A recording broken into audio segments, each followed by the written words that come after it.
How do you take a totally ordinary action, like eating breakfast, stepping out your front door, or just opening your laptop for work, and transform it into an eternal act of worship? How do you unlock immense divine reward from the simplest, quietest moments of your day? Well, the ultimate answer is actually found in one simple, elegant phrase. Bismillahir Rahmanir Rahim. Simply translated as, in the name of Allah, the most gracious, the most merciful. It's not just a string of words, you guys. It's literally the ultimate key. It's the spiritual gateway to divine revelation. I mean, it opens 113 out of the 114 chapters. And while it's deliberately left out at the beginning of Surah At-Tawbah, it wonderfully shows up twice in Surah An-Nam, once at the start and again inside a beautiful letter from Prophet Solomon. It really is the most repeated, foundational phrase in the life of a believer. Now let's break down the anatomy of the phrase itself. Take the prefix be and combine it with ism. Literally, that translates to in or with the name. But in classical Arabic understanding, that be acts as a powerful tool of assistance. You aren't just announcing what you're doing, you are actively seeking help and physically attaching your action directly to the divine. And look at how this builds with the next word, Allah. This is the name of majesty, the Ism al-Jalala. This isn't some generic title for God. It is the specific, personal, totally unique proper noun of the one true God. It encompasses all divine attributes, and what's absolutely crucial here is that it's entirely singular and absolute. The majestic name of Allah stands entirely alone.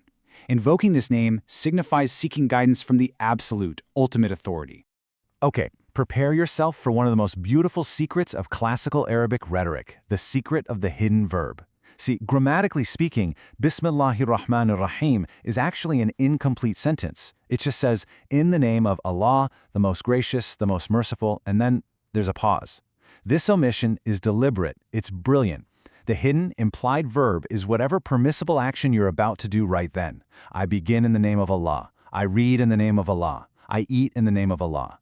It makes the phrase this infinitely adaptable key that fits perfectly into every single moment of your life. Right after the majestic name of Allah, we encounter the dual dimensions of His mercy. If we look at the linguistics of Ar-Rahman and Ar-Rahim, they actually both come from the exact same root word for mercy, but they manifest in beautifully different ways. Ar-Rahman is this intense, overflowing, universal mercy. It's the mercy we experience right now in this world, like oxygen, rain, life itself, given to all creation. Ar-Rahim, on the other hand, denotes permanence. It's a continuous, specific mercy reserved exclusively for the believers, manifesting as divine forgiveness and eternal paradise in the hereafter. So why use both of these names together every single time? Well, putting them together creates this incredible linguistic multiplier effect. Placing Ar-Rahman, that intense, overwhelming mercy, right next to Ar-Rahim, the infinite, permanent mercy, creates an unbreakable wave of grace. It proves God's mercy is intensely overwhelming today and infinitely continuous forever.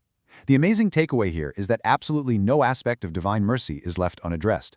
Let's talk about everyday application. How does this actually change your life right now? Consciously reciting the name of Allah acts like a powerful spiritual filter for your intentions, your niyyah. Think about your mundane, everyday inputs, sleeping, walking, running your business. When you consciously pass those actions through the basmala filter, the output transforms entirely. The action is purified, it's blessed, and it becomes a highly rewarded act of worship, an ibadah.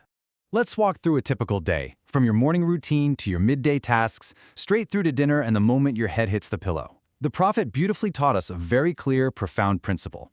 Any important work that does not begin with this foundational phrase is effectively cut off. It's totally devoid of barakah or divine blessing.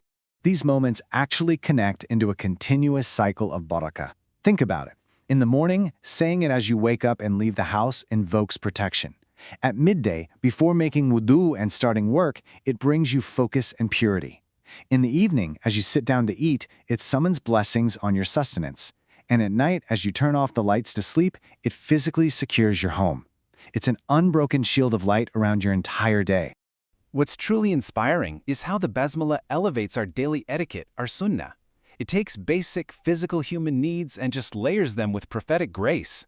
Like when we eat, we're taught to say Bismillah, to eat with our right hand and to eat from what is right in front of us. Or when performing wudu, saying Bismillah beforehand is actually what requires the act of purification to be valid. This simple, mindful utterance completely elevates physical routines. But it goes beyond just etiquette. It acts as a literal spiritual shield, and there is profound prophetic proof for this. We're taught that when a person simply mentions Allah's name upon entering their home and before eating their meal, Shaitan is forced to turn to his followers and say, "You have no place to spend the night and no evening meal." Just think about that for a second. By uttering this phrase, you are physically blocking unseen harm and keeping negative influences completely out of your safe spaces. Now, of course, a spiritual tool this powerful requires proper handling. Let's calmly establish the boundaries here. Because the phrase explicitly invokes divine blessing, it is strictly forbidden to say it before engaging in anything impermissible or haram. You just can't ask for God's blessing while committing a sin or cheating someone.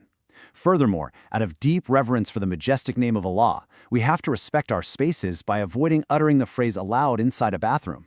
Because it invokes that divine blessing, the Bismillah provides a really crucial built-in mindset check. If you develop the habit of saying Bismillah before everything you do, you will naturally pause before doing something wrong. Uttering this phrase actively discourages laziness, lying, or hurting others.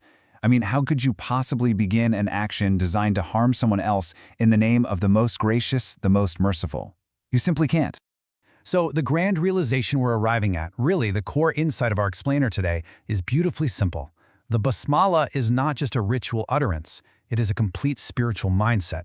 It perfectly aligns your daily, mundane actions with a divine purpose. It invites intense, universal blessings into your life today, and it wraps your present and your future in continuous mercy. I want to pause here for just a moment of reflection, and I want to ask you directly, think back on your day so far. How many ordinary, routine actions did you do today that could have been effortlessly transformed into eternal acts of worship with this single phrase? How many small moments slip by without that divine blessing simply because it wasn't on the tip of our tongue? As we bring this explainer to a close, I want to leave you with a final, provocative thought. Read this with me. How does knowing that God's mercy is both intensely overwhelming and infinitely continuous change the way you face today's personal challenges? Take a breath and let that sink in. You are enveloped in complete mercy right now, and you will be forever. Thank you for spending this time illuminating the Basmala with me. If this reminder brought some peace and clarity into your day, I warmly invite you to share this explainer with others so they can benefit too.